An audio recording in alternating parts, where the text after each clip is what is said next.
Every great invention begins with a problem. For WD-40, the problem wasn't a squeaky door hinge. It was a missile. In the early 1950s, the United States was locked in the Cold War. Engineers at Convair in San Diego were building the Atlas missile, a rocket that needed to survive the harshest conditions imaginable. And they had a problem: corrosion. Salt air from the Pacific Ocean was eating away at the missile's skin. They needed a solution. Fast. Enter Norman Larson, a young chemist with a stubborn streak. His mission: create a formula that would drive water away from metal surfaces, preventing rust and corrosion. Sounds simple, right? It wasn't. Larson and his small team began mixing compounds. Formula 1 failed. Formula 2 failed. Numbers 3, 4, 5. All the way into the double digits. Some versions worked briefly but broke down under heat. Others clumped or became sticky. A few even made the problem worse, trapping moisture instead of repelling it. Each attempt was logged, each one a lesson learned. The team joked that they weren't inventing a miracle spray, they were inventing failure, one formula at a time. But Larson didn't quit. On the 40th attempt, something remarkable happened. The formula worked. It repelled water. It protected the missile's skin from corrosion. It was stable, reliable, and easy to apply. The name practically wrote itself. Water displacement, 40th formula, WD-40. Nobody knew it yet, but this blue and yellow can would escape the lab and find its way into nearly every household in the world. But how did a spray designed for missiles end up in your garage?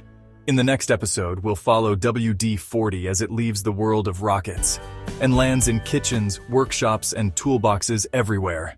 Last time we uncovered how Norman Larson and his team created a miracle formula, WD-40, to protect Cold War missiles from corrosion. But what happened next? How did this top-secret lab spray sneak out of the aerospace industry and end up in your garage? The first sign came from Convair employees themselves. They saw how effective WD-40 was at protecting missile skins and thought, if it works on rockets, why not on my bike, my tools, or my squeaky door hinge? Workers began slipping cans out of the factory and taking them home. What was once a classified tool became the world's worst-kept secret. By 1958, the rocket chemical company realized something extraordinary. The demand wasn't just inside laboratories and military bases, everyday people wanted it, so they launched WD-40 commercially. The first market, hardware stores in San Diego.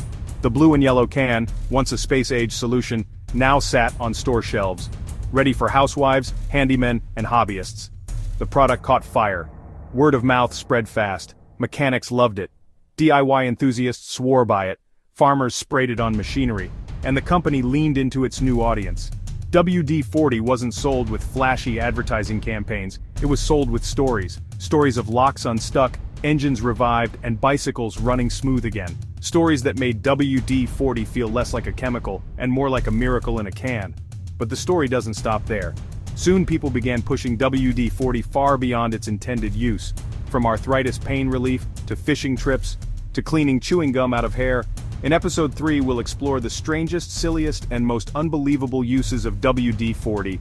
The myths and legends that turned a spray into a cultural phenomenon. By now, WD-40 had left the world of missiles and found its way into workshops and households.